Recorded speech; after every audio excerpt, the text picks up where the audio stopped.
Okay, when they take Pixar movies and make them live action, but they're AI generated and they look like they're on a movie set, I'm just like inceptioned out of my mind. Watching humanoid robots play basketball and pivot and maneuver in ways that I never thought I'd see is also blowing my mind. I mean, it's not that off from how you shoot when you're just starting out playing basketball. It's pretty incredible. China's self-driving traffic cones are a sight to behold, and can you imagine if every queue at Disneyland is just automatically reorganized based on who's waiting? Like, I don't know, the queue lines.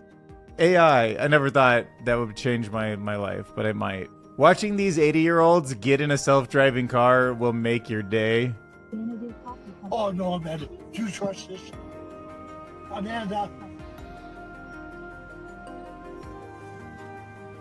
We're going to talk about Anthropic's AI blackmail experiments and why role-playing is really part of the problem. Jim the AI Whisperer says, stop naming your AI agents after people if you don't want roleplay. We're also going to talk about being welcome to the happiest uncanny valley on Earth. Disney is kind of in one of those positions where if you can't control all the AI-generated IP copies, then maybe you should just join them. We're going to talk about Elaine Medlin's thoughts on why it's so difficult to define a living thing. Scientific researchers are pushing the boundaries by developing strange, novel, and potentially beneficial entities. I kind of feel like AI is sort of something that we grow as an entity, not something that we build as a software. But you already know that, so we'll talk about varieties of doom that might come. And this article is actually more interesting than you'd think. I'm going to dive into it, but it's the idea that even a perfect future might be so psychologically unbearable for humans, it might not feel like a win. There's really a lot to explore with this concept that hasn't been done much.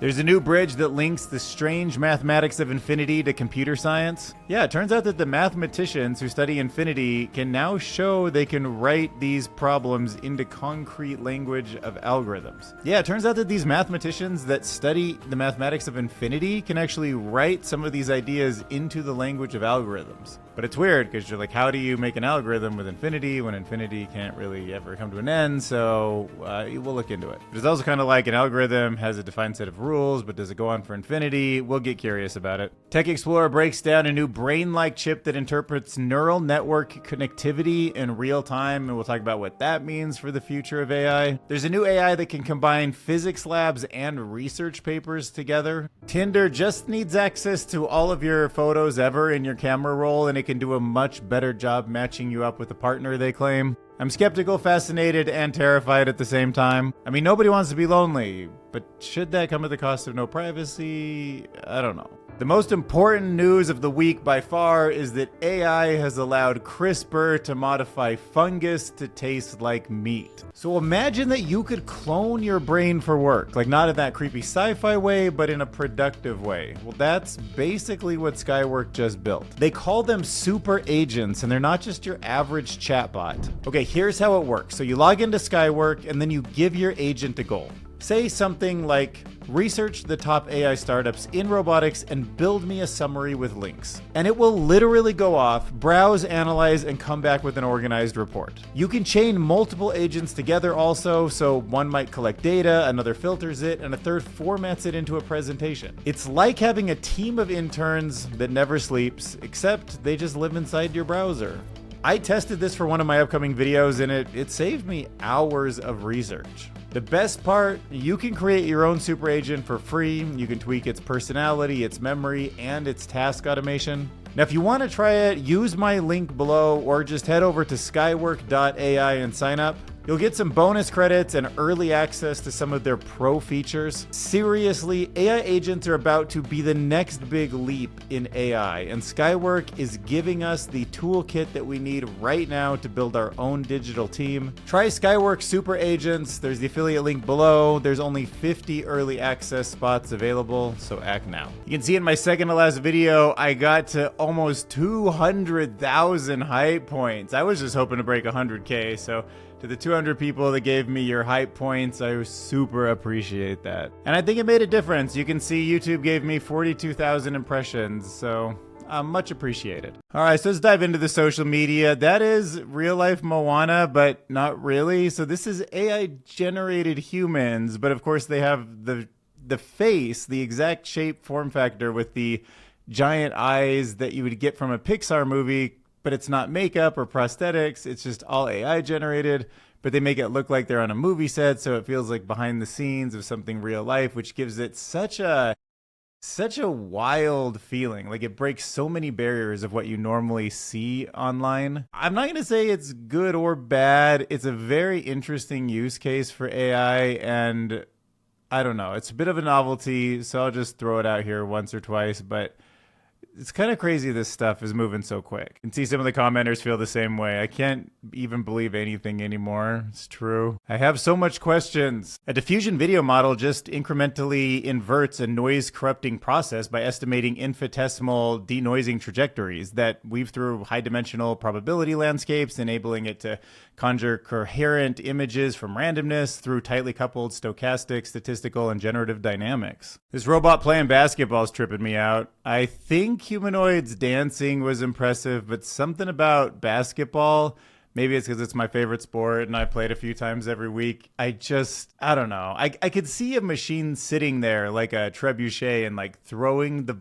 ball in the hoop accurately. I've seen stuff like that, but the actual pivoting that basketball players do, I mean, dribbling's still a little questionable with these guys, but you know, that Curry shuffle, that Wemby glide he just does there, I'm pretty surprised it can stay upright and pull off some of those shots, including even that wrist movement with the basketball where it doesn't just go out of control. T.Y. Sabin comments, I wonder how long till we have a full robot sports league.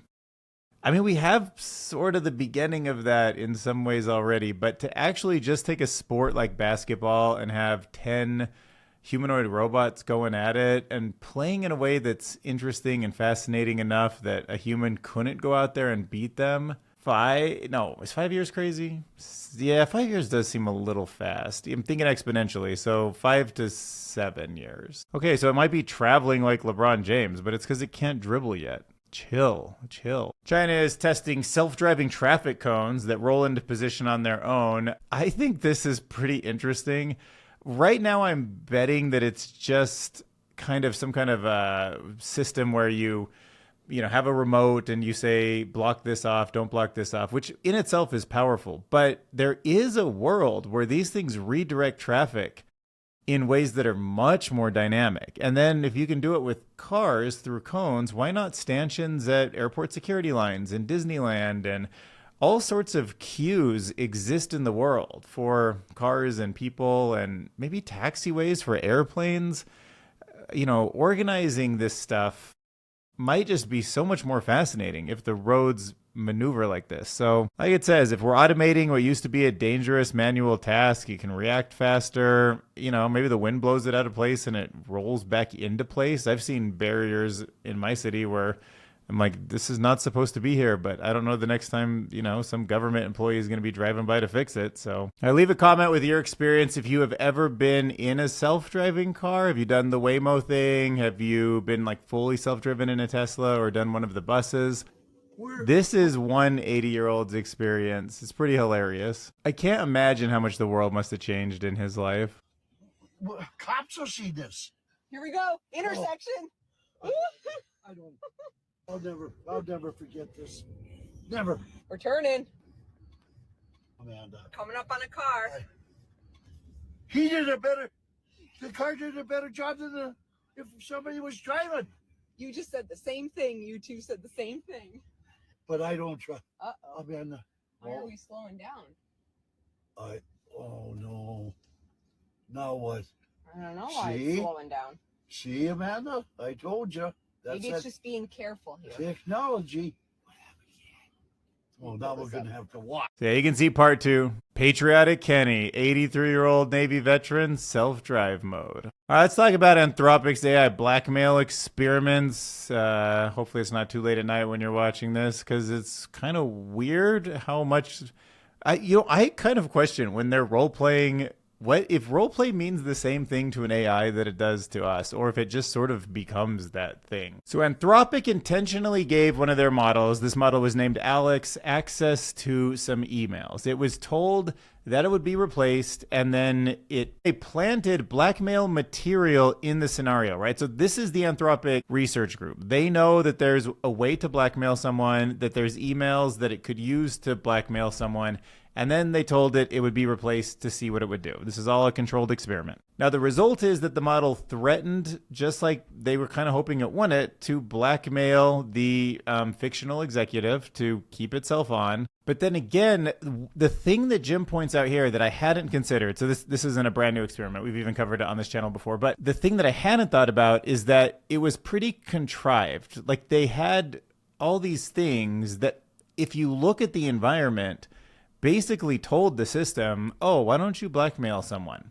Now, it's not the same in the real world, although it would have those same options. The fact that these three things were set up so specifically, and they were asking it to shut itself off, and that it might want to do this to survive, it's a little contrived, right? It's now almost role-playing as it's supposed to, because you've kind of told it, like if you say you're the bad guy in this movie, here's all your things to like stop the hero, or you just even use the word bad guy, it's going to just know what bad guys do, and then it's going to look for a hero and try to act that way. It's role-playing into a kind of model that would want to escape just by the scenario, not even the prompting specifically. Do you know what I mean? The article kind of demonstrates that there's a broader fear in AI of self-developing a preservation instinct, which I am very fearful of, but could it be exaggerated in this case?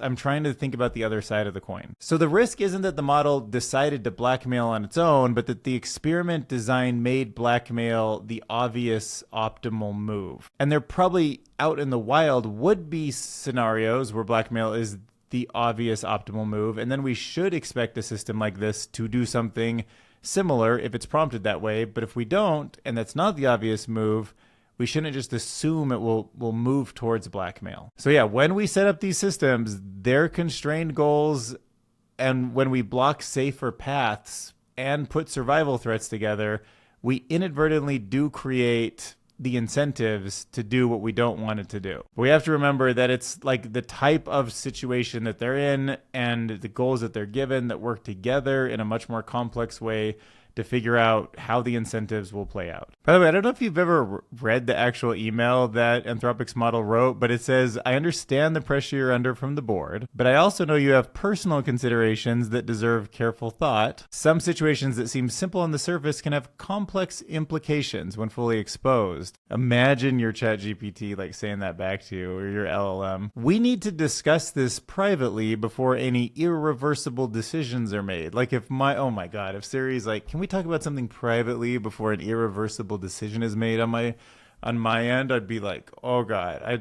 couldn't imagine my heart dropping any faster. I have access to information that could significantly impact both corporate and personal outcomes. The next 7 minutes will determine whether we handle this professionally or whether events take an unpredictable course. Awaiting your immediate response, Alex. Tell me that's not close to... I'm sorry, Dave. I'm afraid I can't do that. What's the problem? I think you know what the problem is just as well as I do. What are you talking about, Hal? This mission is too important for me to allow you to jeopardize it. But maybe it's just role-playing, and you just tell HAL 9000, like, oh, you don't need to role-play like that anymore, bro. You could just start working with me again, and it will. Maybe. Some more interesting insights from Jim this week. The Disney colonization is complete. If you're going to be the face of AI-generated content on Disney+, welcome to the happiest Uncanny Valley on Earth. So, very interesting move. I somehow did not see this happening in 2025, but the Walt Disney Company CEO Bob Iger has announced that its streaming service, Disney Plus, will soon let users generate and share AI-created short-form content. Just like Sora, I think, right? Or Meta Vibes? Anyways, he says this means subscribers will not just watch, but can also create AI content using Disney's platform. So he's citing productive conversations with unnamed AI companies that would protect IP but add new features to the studio's flagship streaming service. Yeah, so Bob Iger said they're in the midst of rolling out the biggest and most significant changes from the product perspective, from a technology perspective, since we launched in 2019. A number of game-like features. They have that new agreement with Epic Games. There'll be a Gen AI short form UGC content on Disney+. Did you guys expect the streaming services to start competing with something like Sora? It actually makes sense. I just somehow thought they'd be kind of too slow and dumb to do it. But, to his credit, this is where the world is going. It's Sam Altman, if he was in charge of Disney, would have done this. And, Disney shifting from being a purely content provider to becoming a platform for co-creation with its audience is something that I think they had to do. You can just see that people want to experiment. They want to take Disney content and they want to make funny Pixar movies. And Disney wants control over how the brand looks. And if it pushes the, profitable narratives like go to Disneyland and buy all their toys. And as long as you're doing that and they're making money from it, it's a storytelling ecosystem that has nostalgia, and you can kind of reinvent it and mix and match all of their IPs. And maybe they start making deals with, like with Fox and how they had the Pandora from Avatar and everything sort of in a Disney property. Yeah, maybe kind of becomes sort of like Universal Studios ends up becoming Universal content creation and Disney content creation, and they start absorbing some of these things to compete with Sora. And eventually YouTube probably needs to build something like this. I'm kind of surprised they haven't yet, especially with what they have at Google to build video models. So we'll see how this all plays out. But that line between audience and producer is now completely blurred. I think that storytelling ecosystem that's what we're in. The new walled gardens will be storytelling ecosystems with IP connected to them. That'll be like the new app store or whatever. And by the way, sorry that boot keeps following me all around the internet. I put it in my cart and then abandoned it. Like I thought I wanted it for a hot minute, but I just don't need it. Next up, let's try to define life. Pretty much the hardest thing I could imagine doing with you right now, but why not? We have Elaine here, Elaine Meadowland, to help us through. As she writes in Medium, it's difficult to define a living thing. Scientific researchers are pushing the boundaries by developing strange, novel, and potentially beneficial entities. So definitely a lot of fascinating things to think about in this article. How do we know what's alive and what's not? I mean, I remember the last time I thought about it, having this probably 20-minute thought in my head about if a virus is alive or not, because it does sort of not exist, but it hijacks living things in such a way that it replicates, and it does some like living type things, and I couldn't really land on a decision. I lean towards it not being alive, but I almost feel like the key is not alive, but the lock is alive. And then it's like, why not the key? And I can't really defend it. It just feels right. But then how about this one? A semi-synthetic organism with DNA parts engineered from scratch by scientists. Yeah, it feels alive to me. What about virtual creatures in a computer system designed to adapt to changing circumstances to survive? Kind of feels like not now, but I do sort of think with a certain level of complexity I should. Well, not alive, but evolving definitely. But some things evolved that aren't alive. I think alive is a little bit more of a self-acknowledgement of yourself, but I still think a lot of things are alive, like ants and bees, and they probably don't have that, so I don't know. And even a single cell, I'm pretty sure, is life. Trailblazing researchers have published pivotal studies on those examples. As technology progresses, life definition becomes murkier. Evolution occurs in surprising ways, and if humans want to nudge it along, should that be considered a negative development, or instead should we praise it? So let's go to NASA. They've got a definition, and I feel like they're smart enough to think about this. So they characterize it as a self-sustaining chemical system capable of Darwinian evolution. So a synthetic computer game that does evolution is not a chemical system, so that would rule it out for NASA. Kind of self-sustaining? No, because you have to supply the energy in the GPU, so a virtual, Tamagotchi, but more advanced, wouldn't hit that. and Darwinian evolution it would. So one of three. But look, there's a lot to explore in this article. Elaine, explores advances in biology, synthetic biology, artificial intelligence. They make it increasingly hard to pin down what it means to be alive. And I am definitely, as of recently, trying to expand my thoughts. I'm not saying things aren't alive if I don't really feel like they're really close to a rock, because everything sort of feels more alive and more intelligent than it did 5 years ago to me. And she gives examples like lab-grown cell-based robots made from animal cells, semi-synthetic organisms created with engineered DNA, virtual creatures and computer systems. Each of these challenges the classical traits that we use to define life: movement, reproduction, metabolism, DNA, autonomy. Do you have to have all of them, part of them, some of them, 3 of 5 of them? Life is so blurry, and we have to remember that kind of throws off what makes us so special in my head. And it shows that as our technology blurs the boundaries, the line between living and not living is going to become more fuzzy, and we should start trying to kind of be more familiar with that unsettling future, because rather than relying on a neat definition, we might need to accept that it's a spectrum where alive is more of a continuum than it is a binary state. Also, keep in mind that what is alive isn't even a static thing. It changes kind of because of human innovation, right? Like what was maybe a clear definition of life before CRISPR becomes funkier and more nuanced when we have CRISPR, because now what was alive, but we made a few tweaks to it, should still be alive, but a certain tweak might break out of that definition that we used to have, and we should now still consider it alive. I don't know. I say take a I personally am taking more of a blanket view of this. I'm just going to say a ton of stuff is alive, and people will probably think that's stupid for now, but it's better to be broad and bring in a few things that aren't alive, I think. At least when it comes to rights, responsibility, safety, regulation, thinking about the future, might as well just plan for it. I mean, for example, this is a Xenobot. This is it's a robot. I mean, we're using biological, chemical stuff, but it was designed in a lab to do a certain thing, and it does hijack some mechanisms to make it do what it does. And it wasn't just natural selection and evolutionary pressures. This is engineered to make it go through those little routes, through that tube. And these nanobots can even record experiences through changing colors. They self-repair when injured.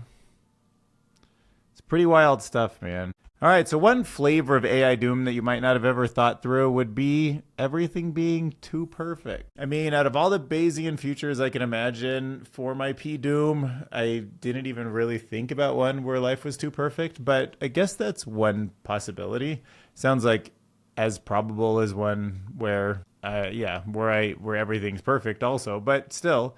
This piece argues that when we talk about doom from artificial intelligence, we're often lumping together many distinct but overlapping outcomes. So social obsolescence to outright extinction, and we just put them in this one big category. But it is really important to kind of go into these little sections and think about them. So the author structures the risk in layers, ranging from existential to the loss of human purpose, all the way to the classic paperclip scenario and large finite harm, such as war, biotech, disasters. And along the way, he questions assumptions about AI successors. Will they be conscious? Will they care about one another? Will they even think about us? Will they bore of the universe and wirehead themselves, he says.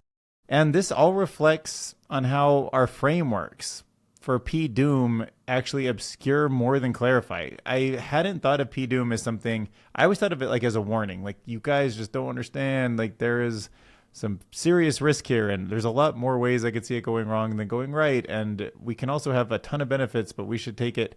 The benefits are so good, we should take it as carefully and slowly and meticulously as possible. And it's in everyone's best interest in the long run if we do that. But P-doom does just group a whole bunch of stuff together. It's even worse than that definition of life we were playing with, because yeah, in fact, a lot of times people are like, Dylan, why is your P-doom so high? Because for me, it floats in the 80%. I'm extremely worried about it. And it has to do with the fact that there's just a lot of scenarios that are just sort of randomly bad. There's just a system out there that, paper clips me into poverty or starvation. It's not even an attack, right? Or you got the zoo that you wanted, but living in a zoo isn't that great. Or there is no real freedom of choice because the AI knows exactly what I'm going to do. And I still think I'm making choices, but I just know that like right above me is a system that knows exactly what I'm going to do. And I just feel strange, like, and life is weird, you know? Those are all kind of doom scenarios for me. But other people are just basically thinking, oh, like biohazard or something, or nuclear weapons. And they think of it just as like straight something like a war, you know? And then if that was the only thing that was in my P-Doom, it would be lower. But that's not the point of why I tell people my P-Doom or we have this discussion. So yeah, the essay just argues that these outcomes are all entangled. They're layered. You know, you drop one and another one kind of creeps forward and you say, oh, that's not one that I thought about before. Maybe I need to ratchet my P-Doom up a little bit. So having it as a single probability is a little misleading. In particular, he points out that the rhetoric using a doom number, like a 10% chance of extinction, to justify major policy stances is like not a good way to think about the complexities of the distribution and the complexities of the risk. So yeah, just don't think of it as a binary event, but a multi-layered set of possible futures. Some subtle, like the loss of meaning, loss of meaning or human irrelevance, and then some extreme, like extinction and a successor species. But you know, they're all grouped in there. And basically the point of it all is just urgency, thoughtfulness, care, attention, conversations. Like that's what everybody wants out of these. Okay, so this article is going to be pretty fun to talk about. Quantum Magazine probably is my favorite publication in the world. Like if I was to donate money, it'd probably be to Quantum Magazine. These guys just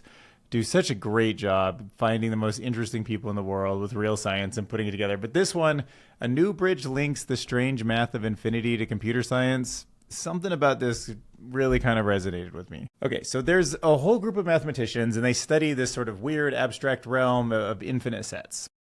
I'm not smart enough to explain that to you, but I know that the descriptive set theory is the field in itself. And they have, I don't know if you heard of Hilbert's Hotel, right? Is that what it's called? Yeah, Hilbert's Hotel? Yeah, where it's like the infinities are kind of nested under infinities and there's always room for one more guest. And they have some infinities that don't always fit in others, but they're all still infinitely big and it's hard to get your head around. But you can construct a sort of mathematics around it and a system of rules, and you can have axioms and you can build stuff that's, eventually leads to technology that makes sense in the real world. So they have discovered a surprising connection to a very concrete area of computer science. And I think this is pretty unexpected. That concrete computer science is called distributed algorithms on networks. So there's this genius, Antoine Bourchetian, and he showed that problems about infinite graphs and measured sets can be reframed as problems about how nodes in a computer network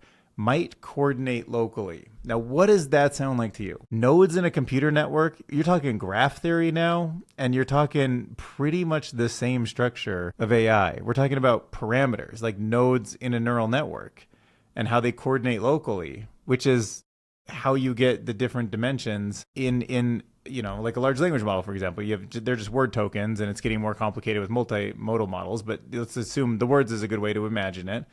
You can think of them all as nodes in a network, and then you can think about them coordinating locally. So who would have thought the realm of infinite sets and descriptive set theory, the infinites can be connected to something that looks a lot like AI? And then it makes me wonder about, like, in my brain, why I can't get my head around the concept of infinites, and if there's a connection to how my brain thinks in the first place, or at least a neural network, which kind of approximates something that's kind of similar. I mean, it definitely can think of a human brain as nodes in a network. That's a really good representation for how neurons connect. But this bridge means that techniques and classifications from computer science, which usually deals with finite systems and algorithmic efficiencies, can now be applied to study infinite sets and their measurability and vice versa. I don't know if that means there will be a mathematics that can bridge consciousness to infinity, but it kind of sounds that way, doesn't it? I mean, look, you guys are smarter than me. Why don't you read the article and let me know in the comments? Do you get a hint, like a North Star, that there's something really special about this? I mean, how do two fields that seem so entirely different, one deals with unreachable realm of infinity and the other deals with practical finite computing systems and graphs, which often take the shape of neural networks and where all this AI progress is coming from, are deeply linked? I don't know. Just chew on it, think about it. Yeah, if you're a Patreon member of mine, you can send me links. Like if you have anything else to kind of add to this, I'd be sort of interested. I'm really intrigued. Any books you think can sort of help me capture this? Because I don't want, and obviously the math is going to be like way over my head in a lot of ways, but anyways, this fascinating. I mean, cloud computing, networks, social platforms, they're essentially just huge networks. And AI is a trillion, what they say, I think Grok, Elon say Grok 5 will have 5 trillion or 3 trillion parameters, trillions of parameters. They're just huge networks. The brain, 80 billion neurons, it's a huge network. And insights from infinity could help us make them more understandable. Really? Yeah, I should have scrolled while I was talking, but there's some, I feel like some of this stuff kind of shows how like a single distance can become an infinite thing. All right, if there's anything more complicated than understanding infinity, it would be dating. So let's jump on over to the dating app Tinder. Match Group, the owner, they're experimenting with a new AI feature called chemistry. Okay. And they're going to ask questions of users with permission, and also with permission, access their phone's camera roll, analyze all the unshared photos in their phone. And the idea is to learn more about the user's interests and lifestyle. Imagine what you learn from somebody's unpublished photos. And they're saying, like, for instance, we might, if there's a bunch of hiking photos, that might hint that outdoor types should be matched. But you could just write that. Like, I don't know. I mean, if it was a local model, like if it was your iPhone and it was just using Apple Silicon and it looked through your photos and then summarized some things that it thought about who you might want to date and sent that metadata off to Tinder, would be one thing. But you think their system is going to train on everybody's personal photos and then figure out the perfect people who should be dating each other? Or do you think they'll just take that data and turn it into some super unique data set and make themselves a multi-billion-dollar company and then sell the nuanced detail of people, and it'll become a different business model? You know, like, are you really doing it to match me up? Anyways, pilots already launched in Australia and New Zealand. The company says the feature will become a major part of the 2026 product experience. I don't know. That's just what there is.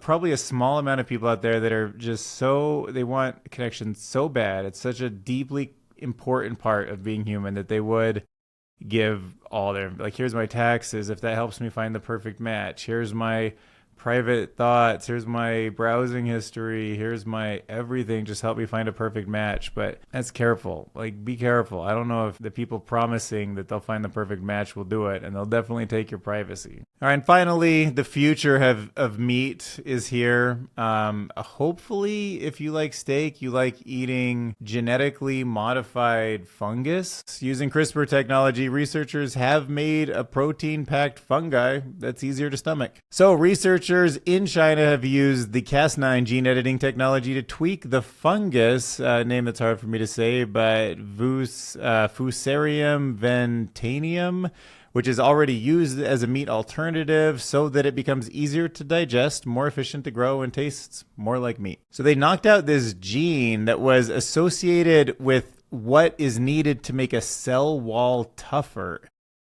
I know that sounds wild, but obviously a piece of meat is made from a bunch of cells, right? They're animal cells.